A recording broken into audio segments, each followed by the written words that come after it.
Hello students, welcome to English Express. Today I am going to discuss with you all another poem of class 9th English book Beehives. Title of the poem is Rain on the Roof, and this poem is written by Curtis Kinney. In this poem, the poet expresses his love for nature and he praises the healing power of it. अब poet यहाँ पे कहते हैं जब रात हो जाती है, पोएट अपने रीडर्स को एक सवाल छोड़ता है, पूछता है कि जब रात हो जाती है या जब रात होती है उसमें बारिश होने लगती है तो क्या आपने कभी बारिश की जो बूंदों की आवाज़ छत पे पड़ती है टप टप की, आपने उसको सुना है? पोएट यहाँ पे देखते हैं कि पोएट इस पोएम में जब उन आवाज़ों को सुनते हैं तो उनके दिमाग में क्या आता है और कैसे उस मेलोडी को, उस मिठास को, उस सॉन्ग को सुनते हैं और क्या सोचते हैं। तो आइए अब पोएम को हम लाइन बाय लाइन पढ़ते हैं और उसका एक्सप्लेनेशन देखते हैं। When the humid shadows hover over all the starry spheres and the melancholy darkness gently weeps in the rainy tears.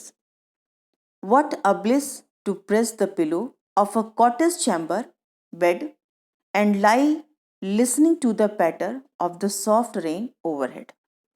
तो यहाँ पे पोएट जो हैं वो कह रहे हैं जब नमी वाली when the humid shadows hover, जब नमी वाली परछाइयाँ घूमती हैं। नमी वाली परछाइयों से यहाँ पे क्या मतलब है? पोएट यहाँ पे जो ह्यूमिड शेडोज कह रहा है, ह्यूमिड शेडोज वो किसको कह रहे हैं? क्लाउड्स को, बादलों को, जो अपने अंदर बारिश लिए रहती हैं। जब वो घूमती हैं, कहाँ पे घूमती हैं? Starry spheres. स्टारी स्फीयर्स का मतलब है यहाँ पे बच्चों सितारों भरी रात। जो यहाँ पे रात के समय जो तारे उग जाते हैं उनके बारे में पोएट कहते हैं उस समय जब बादल घूमते हैं अपने अंदर नमी को लेकर के, अपने अंदर मॉइस्चर को लेकर के, फिर कहते हैं and the melancholy darkness. Melancholy means होता है उदास। उस अंधेरी उदास रात में, यहाँ पे जो रात है उसको पोएट कह रहे हैं कि वो उदास है, रात है। जेंटली वीप्स इन रेनी टीयर्स, और वो क्या कर रहा है? रो रहा है। कौन रो रहा है? जो रात है वो रो रहा है। किस फॉर्म में रो रहा है? रेन के फॉर्म में रो रहा है। जो बारिश हो रही है उसको पोएट ये बोलना चाहते हैं कि वो रो रहा है, स्काई रो रहा है, तो टीयर्स गिर रहे हैं। What a bliss to press the pillow. फिर पोएट कहते हैं उस समय कितना आनंद मिलता है जब हम अपने पिलो को प्रेस करके, क्या करते हैं? प्रेस करके, जब उसको प्रेस करते हैं और अपने बेडरूम में, अपने कॉटेज चैम्बर में, मतलब अपने कॉटेज चैम्बर से यहाँ पे मतलब है जब अपने बेडरूम में हम लेटे रहते हैं तो उसमें हमें कितना अच्छा लगता है। फिर पोएट कहते हैं of a cottage chamber bed and lie listening to the patter of the soft rain overhead. और उस टप टप की आवाज़, जो बारिश की आवाज़ आ रही होती है टप टप की, उस आवाज़ को अपने ऊपर सुन रहे होते हैं। ओवरहेड का मतलब है, मतलब बेडरूम की जो छत है उस पर से जो आवाज़ आती है बारिश के गिरने पे, टप टप की आवाज़ आती है, ये सब हम सभी लोगों ने फील किया है।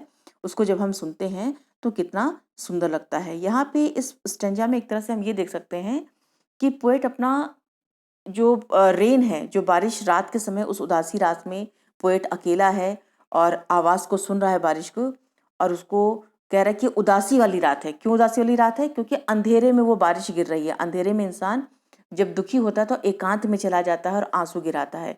तो पोएट भी यहाँ पे यही कह रहा है कि उस समय वो जब बारिश हो रही है तो वो उसको आंसुओं की तरह प्रतीत हो रहे हैं, आंसुओं की तरह नजर आ रहे हैं। फिर कहता है कि उसके बाद ये आनंद भी लाता है। क्यों आनंद लेके आता है? आपने देखा होगा जब हम थोड़ा सा रो लेते हैं तो हमें काफ़ी रिलैक्सेशन मिलता है। तो पोएट भी यहाँ पे ऐसा ही कुछ फील कर रहा है। Now move to the next stanza. अब यहाँ पे हम देख सकते हैं कि जो पोएट है वो क्या कहते हैं नेक्स्ट स्टेंजा में।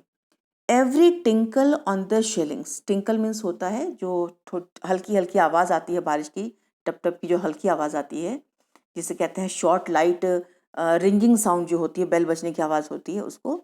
और सिंगल्स मीन्स होता है पटिया, जिसे हम पटिया कहते हैं। आपने देखा होगा कि कई लोगों के छत पे जो होता है वो गाटर और पटिया से बनता है, तो यहाँ पे पटिया वही कहा जा रहा है कि स्क्वायर क्या रेक्टेंगुलर शेप में जो स्टोन्स होते हैं, जिससे कि छत पे, आज तो हम लोग आरसीसी कराते हैं पर पहले के समय में था कि उस स्टोन्स लगाए जाते थे, तो उसी को शिंगल्स कहा जाता है यहाँ पे। तो पोएट कह रहे हैं यहाँ पे shingles has an echo in heart. अब जो पोएट है वो यहाँ पे ये बता रहे हैं कि हर वो बूंद की धीमी धीमी आवाज़ जो पटिए पे पड़ती है मेरे दिल में भी उसकी एक आवाज़ गूंजती है। क्यों? क्योंकि वो कह रहे कि वो इको करती है, जो उनके दिल में भी वो आवाज़ जो है इको कर रही है, गूंज रही है। किसकी आवाज़?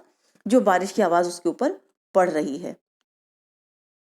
फिर पोएट कहते हैं and 1,000 dreamy fancies into busy being start. फिर पोएट कहते हैं कि उस आवाज़ से, उस बारिश की जो आवाज़ आ रही है, फिर उसके बाद पोएट कहते हैं कि उस बारिश की आवाज़ से उनके अंदर भी, पोएट के अंदर भी, उनके दिल में भी हजारों सपनों वाली कल्पनाएं शुरू हो जाती हैं। मतलब पोएट कह रहे हैं कि जब बारिश की आवाज़ वो सुनते हैं तो उनके अंदर भी हजारों सपनों वाली आवाज़ें आने लगती हैं। And 1,000 recollections weave their air thread into woof as I listen to the patter on the rain on upon the roof। फिर पोएट कहते हैं यहाँ पे कि कैसे वो आने लगती हैं, जो और हजारों जो उनकी पुरानी यादें हैं, पुरानी यादें भी उस बारिश की आवाज़ के साथ साथ अपना ताना बाना बुनना शुरू कर देती हैं। यहाँ पर पोएट ने एयर थ्रेड को एज अ मेटाफर यूज़ किया है। थाउजेंड्स कह सकते हैं आप, थाउजेंड्स जो रिकलेक्शंस हैं, मतलब यादें जो हैं, उसके लिए।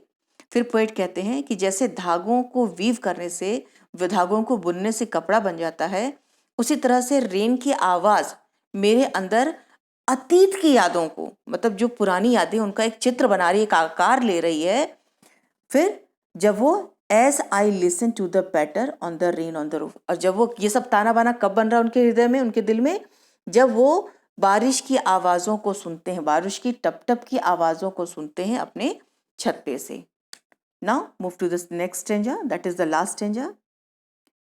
Now in memory comes of my mother. अब यहाँ पे पोएट कह रहे हैं कि अब जो भी पुराने ताना बाने, से पहले वाले स्टेंजा में बताया कि वो ताना बाना बुनते, पुरानी यादों को कर रहे हैं, तो पुरानी यादें किसकी हैं? अब इनकी मेमोरी में कौन आ रहा है? इनकी माँ आ रही हैं। As she used in years agone, agone means होता है यहाँ पे बिफोर। ये एक पोइटिक लैंग्वेज है, पोइटिक वर्ड है जिसे यूज किया जाता था। अगॉन मीन्स बहुत समय पहले, काफी समय पहले की बात है ये। Now in memory comes my mother. अब उस समय पोएट के दिमाग में, पोएट की यादों में कौन आ रहा है? उनकी माँ आ रही हैं। As she use in years agone, जैसा कि काफी समय पहले होता था। To regard the darling dreamers. अब यहाँ पे जो पोएट है वो कह रहे हैं कि उनकी माँ की पुरानी यादें, या उनकी पुरानी यादों में उनकी माँ आती हैं, जो बहुत पहले देखा करती थी। क्या देखती थी? कि पोएट और उनके जो सिबलिंग्स है, जो यहाँ पे डार्लिंग ड्रीमर्स जो है वो सिबलिंग्स के लिए यूज हुआ है, उनको छोड़ती थी। एर मीन्स होता है यहाँ पे before. She left them till the don.